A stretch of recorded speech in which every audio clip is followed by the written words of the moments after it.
U.S. President Joe Biden and China's Xi Jinping met in Bali today to discuss and set guardrails for future relations between the two countries. Tensions between the world's two top economies have been increasing sharply in recent years, with Beijing becoming more powerful and more assertive about replacing U.S.-led order that has prevailed for decades. The U.S. is hoping for the meeting to establish, quote, clear rules of the road and help avoid escalation of an ongoing political and economic matchup.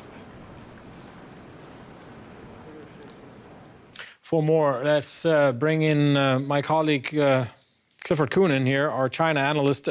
Clifford, of course, there are multiple political hot-button issues, Taiwan, Ukraine, North Korea's nuclear ambitions. What are the economic areas over which the US and China are at loggerheads currently? Well, this is the world's most important economic relationship. It's the world's two biggest superpowers. And so it's very important for the global economy that they at least find a way to an accommodation with each other. Maybe if they can't get along, that they can at least find a way to keep to get the relationship going again, at least. And the economic issues are primarily related to the fact that they are systemic rivals. These issues that you mentioned, Taiwan, North Korea, all of these set them up as systemic rivals. At the same time, they have to find common ground on the economy.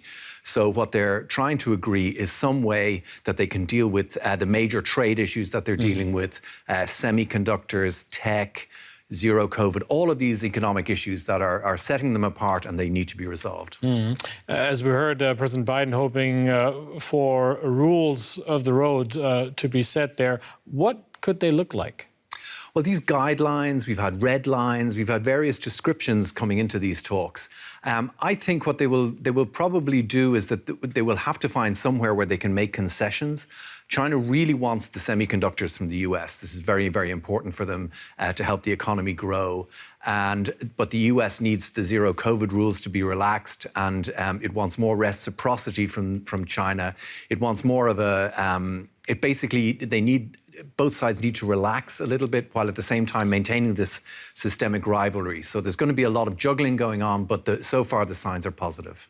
DW's Clifford Coonan, our resident China analyst. Clifford, thank you. And DW's Alexandra von Namen is there. Welcome, Alexandra. So US-China relations may well be the major summit, the major issue at this summit. Does the EU have any part to play in that?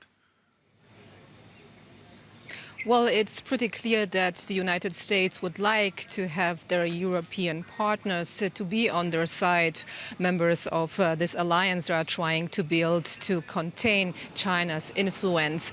And there are more and more voices within the European Union saying that it's important for the EU to toughen its stance on China, that it's important to learn from mistakes made in the past by getting too close to Russia, for instance, by getting too reliable on Russian energy supplies. So those voices are saying those mistakes cannot be made anymore with regard to China. Many in the European Union are also not happy with China not condemning Russia's aggression in Ukraine, with China saying that their friendship with Russia has no limits. However, we also have to consider that China is a very important trade partner for the bloc, is the largest partner with regard to EU imports and the third largest with regard to EU exports. And I asked Ursula von der Leyen, the European Commission President, what is her opinion on the matter, and that's what she had to say. We have our own stance, our own policies, but of course we discuss a lot with our friends in the United States, and what we see is China's getting more and more assertive. We have fields of cooperation, mainly fighting climate change. There we have common concerns, and we are looking for common solutions. But we also see that the competition is getting more and more difficult.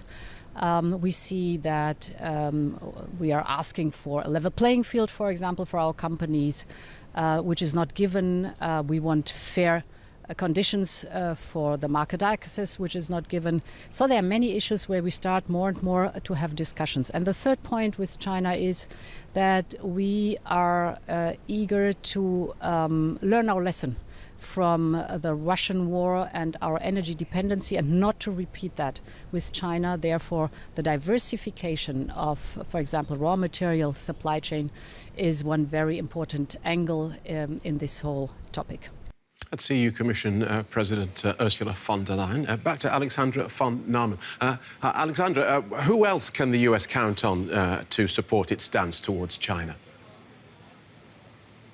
Well, it's certainly Australia and the United Kingdom, for instance. Those countries met with the US last September, for instance, on the sidelines of the UN General Assembly in New York, and they agreed to work together to contain China's influence. India is also becoming an increasingly important partner for the US in building such an alliance to contain China's influence. But of course, there are other countries within the G20. Let's take the host of this meeting here, Indonesia, that are stressing they are neutral and don't want to be aligned with any bloc. And of course, the cooperation between China and Russia is still there, and many here fear that both countries could try to team up here and to try to prevent the G20 from agreeing on anything that they don't like.